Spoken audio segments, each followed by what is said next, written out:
I'm reviewing this American Blue bag. I'm reluctant to say where it's supposed to fit because it's being advertised as, I think, primarily really a motorcycle bag, but with a secondary, possibly afterthought application for use on a bicycle. I've been using it on a bicycle. I can't comment on its use on motorbikes. I've never ridden a motorbike. I tend to suspect it's possibly more appropriate on a motorbike than on a bicycle. But anyway, we'll come to that in just a moment. I've been wavering on this one, to be perfectly honest. It's quite a hard one to assess. And I think the real reason that it's a hard one to assess is that it's very much a bag that you're going to buy if you value form over function. You're not going to buy this if what you're after is a purely functional bag. If you want a purely functional bag, you can get something that costs a lot less than this that will do the same job, possibly better, or by spending about the same amount of money as you're spending on this, you can get something that does the job much, much better. Okay, so you're really buying this for its looks. And I would say that its primary interest really is going to be on bikes that are vintage bikes, whether we're talking motorbikes or push bikes. If you had this on the film set of a film set in the sort of the First or Second World Wars, the first half of the 20th century, this would just not look out of place at all. Nobody would look at it and say that's wrong for that period. It really does look like it's from that period, I would say. It's not badly made at all. I mean, it's not sort of polished leatherware. It's not kind of highly finished, but it's made to a decent quality standard, and I think it's probably going to prove fairly durable. I've done about 100 miles with this bag, and as I say, initially, especially, I was kind of wavering about it, and I have to say that it's grown on me. So let me explain my views on it. First thing is, it's advertised for use on bicycles, but there's no actual guidance given on where you're expected to fit it on a bicycle. Now, really, I think you're limited to two places. It's not going to work as a saddle bag at all because it's just too deep. And the width is wrong, the strap positions are wrong. It's just not going to work. On some bikes, you might get away with it on the handlebars. You're certainly not going to do that on most drop handlebar bikes because in the first place it's just too wide. You can see it's almost as wide as my brake levers. These are 40 centimetre bars centre to centre, 42 across the outsides. So they're fairly standard sized bars. I wouldn't be able to change gear properly with that. On most modern bikes you've got too much handlebar equipment for it to really be ideal anyway. If you were fitting it to a handlebar frame of some sort, a handlebar mount, it's again not going to work very well. It's got nothing on the side to actually support it on that. I suppose you could add some kind of fitment to the side here, but we're talking about modifications you're probably not going to want to make. So and also I have to say it's a very deep bag. So what you're going to find is that on my bike at least, and my bike is admittedly very small, this fouls the front wheel. So, on my bikes, certainly it's a complete no-go. I've got about 7 bikes at the last count, and they're from mountain bikes through to road racing bikes and time trial bikes. This wouldn't work on any of them. So, that's not to say that it won't work on your bike, but you'd need handlebars that are very high, you'd need handlebars that are very wide, and you'd need to have enough clearance for that front wheel, and you'd need to have a way of putting it clear of the handlebars. So, to be honest, if you stood by the side of the road and waited for cyclists to come past, I reckon you'd probably have to have at least 100 cyclists before you get one for whom that would work. So, if you're thinking about buying this as a present for somebody as a handlebar bag, I'd suggest you're probably taking a major chance. So, the next obvious place is on the pannier rack as a pannier bag. And it more or less works. The difficulties with it, first of all, are its shape. So it's not that long, but it is longer than a lot of specialist pannier bags. So a lot of specialist pannier bags will be deeper than this, but they'll be a sort of a wedge shape. So at this point, at the bottom, they won't be as long as that. That gives you a potential problem depending on your foot size. For me, it's actually not a problem, and it does depend on the pannier rack you're using as well and things like that. But obviously, potentially, this could foul things. So, and there is actually another issue with that, which I'll come to in just a moment. So, you know, it's not really quite the right shape. Given that it's quite a small bag, I mean, I would say, I haven't measured it, but I would say it's about 20 litres. Got some nice little compartments inside it, thoughtfully designed. You know, it might be 20 litres, it might not be quite that. It's certainly no more than that. Probably is less than that, actually, I would say. You know, it's not a huge bag.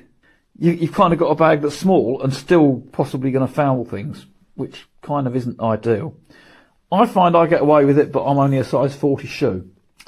Next issue you come to is fixing it onto the rack. The straps that are on it sort of fit with the rustic look, if you like, and they are just simple buckle-up straps. There is nothing quick release about these. Now, I commuted for many years. I was working long days. I was getting to work at kind of 8 a.m. or a bit earlier, and I wasn't leaving work until about 8 p.m. If you think that teachers work short days, you've probably never been a teacher. So when I got out of school at, as I say, often sort of 8 p.m, sometimes later, the last thing I'd want to be doing is faffing about putting this on the bike, to be perfectly honest with you. I just had bags that I could just drop on. And this is one of the ways in which I say it's a question of form over function. So with this, you've got to strap it up. Now, it might sound, you know, it might sound like a bit of a first world problem to be talking about this, but just watch this. Just watch how this actually works. What I've got to do, I'm going to angle the camera down a bit so you can see it a bit better. What you've actually got to do is, first of all, you've got to decide exactly where you want it. And actually on my pannier rack it works quite well, because I've got these two stays across here, and the straps conveniently fit just either side of those. That won't work so well on all pannier racks, so you might want to think about that as well, about just how that's going to work. You know, those are, I suppose, what, 12 centimetres apart, something like that, 15 centimetres apart maybe. That's about what you're looking at there. Next thing is, I had to actually punch these holes in the straps here, because the first hole otherwise was up there. Now I'm guessing that that hole might be appropriate for what you're fitting to some motorbikes. I don't really know what you'd be fitting it to on a motorbike. You'll have to excuse my motorcycling ignorance, but I'm guessing that the requirements might be different on that. On a push bike, it's likely that you're going to need something that's going to fit over something like this. And if you have that amount of loose strap, this bag's going to bounce around all over the place, and it really is not going to be fun using that. So you've really got to punch extra holes in. Wasn't hard to do, but you've got to do it, and it's not a cheap bag, and you just think, well, I don't really want to be punching extra holes in. Anyway, what I tend to do then, once I've got it through there, the last thing I want to be doing then is faffing about putting this through the next part of the buckle. So actually I just tend to loop it round like that. That's what I've found myself doing. As I say, I've used it for about 100 miles so far, combination of some shorter journeys and a couple of longer ones. And yeah, this sort of works, but it's just a little bit more faff than might otherwise be the case, because it's just quite awkward to get your fingers into here, especially when they're cold, when it's late, when you're in a hurry. You know, you don't want to be doing this necessarily.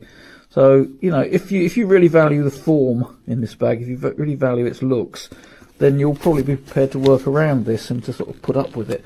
But, you know, you can kind of see, and at the moment I've got the bike supported, but, you know, you imagine that if you were kind of leaning the bike up against a wall somewhere and it's snowing. Anyway, you're sort of there. So then the bag's fixed. Well, your next issue, let's just tilt the camera again so we've got the better angle. So your next issue then, as I say, is partly this thing that you've got going on here, where you've got the pedal, which may well foul the bag. Well, not the pedal, but your shoe. Now, you can probably see, with my shoes, I'm mightily close to that. And that's, in fact, the way I've got it there. It's actually hitting, funny enough. Must actually be my foot angle when I'm cycling, because I actually don't hit it. I never have hit it, I don't think. So that says something about my pedalling style. But it does kind of prove my point. You know, you've got a potential issue there, as you can see. And if I was anything other than a size 7, then I definitely would have an issue. I must be missing that bag by a fraction, all right, for that to be working like that. That's quite interesting, that. Should have tried that one before. Anyway, so that's your next issue, is this business of having the bag coming down like that. You know, if you're a small-footed cyclist, you might be okay with it. Otherwise, you might not. The next thing you've got is that there's nothing to actually hold the bag in place, so it can bounce around like this. It's not actually usually a problem. I've used panniers that don't have anything there in the past, and I don't find it a major issue. I haven't found it an issue with this one.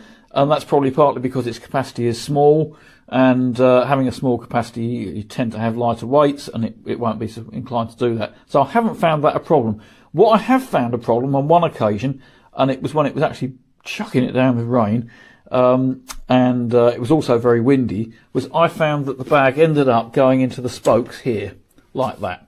Okay, so I think it was just sort of blowing around and ended up in there. Bags have a tendency, once they've found their way in, of staying in, I find, when it comes to spokes. I don't know that this is particularly susceptible to it.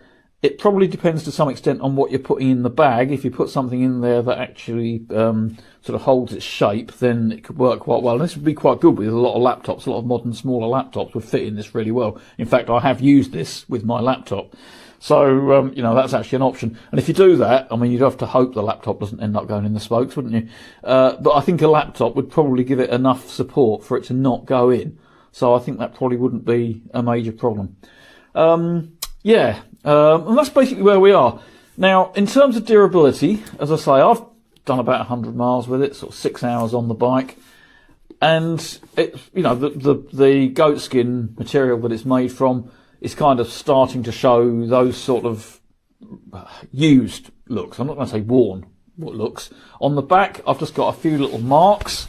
It's been used on November roads in some of the wettest weather of the year so far. So there has been an awful lot of muck and filth flying around. And it's okay. I mean, I haven't made any effort to clear it up. It's no more than I would expect from, for example, a nylon bag, if I had a pale coloured one. And I suspect that probably you can just see the marks there, so you can see those black marks. I suspect probably that this bag will resist that better than a lot of nylon bags. So in that respect, it's actually quite a practical bag. It's got some good reinforcements on it, and I think it will probably wear pretty well. You know, I don't think it's going to be bad in that respect. Whether the straps will wear that well, not quite so certain. I kind of have this bag sort of reminds me a bit of the sort of satchel that we used to use when I was a child, back in the sort of late 60s and early 70s. And I can remember these straps failing, but they were probably lower quality than this. You know, probably these would be okay. They look all right at the moment, certainly, but then it's a pretty new bag.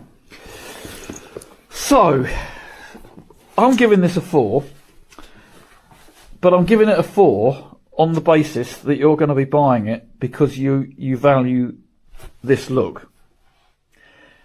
If you're looking for a bag that works well as a cycle bag and which is going to be efficient and easy to use, that's going to be easy to get on and off the bike, that's going to hold your goods, that's going to keep your goods dry because this doesn't have any facility for keeping things waterproof, that's going to fit all bikes without any problem at all, you're not going to go for this bag. You know, it is just not going to be the bag for you. But it is a nice looking bag. If you're convinced that your bike will fit it, and if you like that look, or if you're doing a vintage bike up and you want something that looks exactly right for it and you're prepared to make some modifications to the bike to get it to fit, you know, it's a real niche product. For something like that, it's going to be absolutely great. One of the things that I've liked about it when I've been using it, actually, I tend to use my bike for proper transport. So I've just been to a medical appointment this morning, for example, and I've been sitting in a waiting room full of normal people in cycling gear. And, you know, I always feel a bit self-conscious when I'm doing that. And actually, it's a minor point, wearing lycra longs and a trade top probably doesn't get sort of diminished by doing this. But having this bag is just an element of normality compared to having specialist cycle bags, maybe. Like I say, my other kit probably outweighs it massively. But you see where I'm coming from. It kind of helps in that respect. It's a bag that makes a statement that's a bit different to the sort of the lycra, helmet, LED lights, nylon bags statement. So you may like this from that point of view, and that's where this product comes in. It's not cheap. You can definitely get something cheaper that will be much better functionally, but it's a nice looking bag.